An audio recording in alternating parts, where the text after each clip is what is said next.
গত সপ্তাহে আমার ইন্টার্নশিপ সুপারভাইজার লিস্ট দিয়েছে।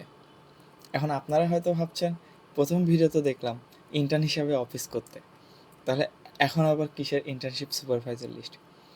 অ্যাকচুয়ালি প্রথম ভিডিও এডিট করতে করতে আমার বিবিএ ইন্টার্নশিপ তো শেষ, এখন এমবিএ শেষের পথে। So welcome to another video, and this video is about internship. আমার যখন বিবিএ ইন্টার্নশিপ পিরিয়ড আসে, তখন আমার মধ্যে অনেক জিজ্ঞাসা ছিল।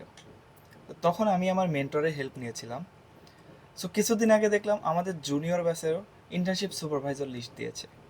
সো তাদের মধ্যে হয়তো অনেক জিজ্ঞাসা আছে। সৌভাগ্যবশত আমার মেন্টর ছিল, সো অনেকের মেন্টর নাও থাকতে পারে। সো এই ভিডিওটা তাদের জন্য যাদের কোনো মেন্টর নেই। সো এখন আসি ইন্টার্নশিপের ক্ষেত্রে সবচেয়ে কমন কোশ্চেন নিয়ে। সেটা হলো, ইন্টার্নশিপ কি পেইড করা উচিত নাকি নন পেইড? অনেকে আপনাকে বলবে, আরে নন পেইড ইন্টার্নশিপ করো আর চিল করো। কিন্তু কথা হলো, আপনি ইন্টার্নশিপ খুঁজছেন মানে আপনি কিছুদিনের মধ্যে জব মার্কেটে যাবেন। সো ব্যাপারটা হলো, ফুটবল খেলার আগে কিংবা রানিংয়ের আগে আমরা দেখি না যে একটু ওয়ার্ম আপ এক্সারসাইজ করে? সো বিষয়টা কিন্তু এমন, ইন্টার্নশিপটা কিন্তু আপনার জবে যাওয়ার আগে একটা ওয়ার্ম আপ। সো এক্ষেত্রে আপনার প্ল্যান যদি থাকে কর্পোরেট জবে যাওয়া, সো আপনাকে ডেফিনেটলি পেইড ইন্টার্নশিপ করা উচিত। পেইড ইন্টার্নশিপ করলে যে আপনি সময় পাবেন না, বিষয়টা কিন্তু এমন না। আমি আমার ইন্টার্নশিপ পিরিয়ডের সময় 2টা সাবজেক্ট ক্লিয়ার করেছিলাম সিএমএ এক্সামে।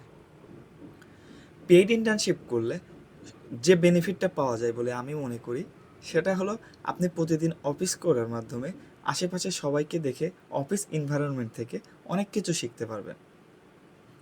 তারপরে আপনি বুঝতে পারবেন যে আপনার কী কী স্কিল আরও নতুন করে শেখা প্রয়োজন। তারপর আপনি নিজেকে ইভালুয়েট করতে পারবেন আপনার নতুন কী কী স্কিল শেখা প্রয়োজন, এবং যে স্কিলগুলো শিখেছিলেন সেগুলো কীভাবে অ্যাপ্লাই করবেন কিংবা আপনি অ্যাপ্লাই করতে পারছেন কি। সো আপনি যদি গভর্নমেন্ট জবের প্রিপারেশন নেন, সেটা আলাদা ব্যাপার। সেক্ষেত্রে আপনি নন পেড ইন্টার্নশিপ করতেই পারেন এবং আপনার জব প্রিপারেশনের দিকে ফোকাস রাখতে পারেন। সো কিন্তু আপনার যদি গভর্নমেন্ট জবের দিকে প্ল্যান না থাকে কিংবা আপনি ভাবছেন কোন দিকে যাবেন, তাহলে কিন্তু আপনি পেইড ইন্টার্নশিপ করার ব্যাপারে ভাবতেই পারেন। সো আজকে এ পর্যন্তই। ধন্যবাদ।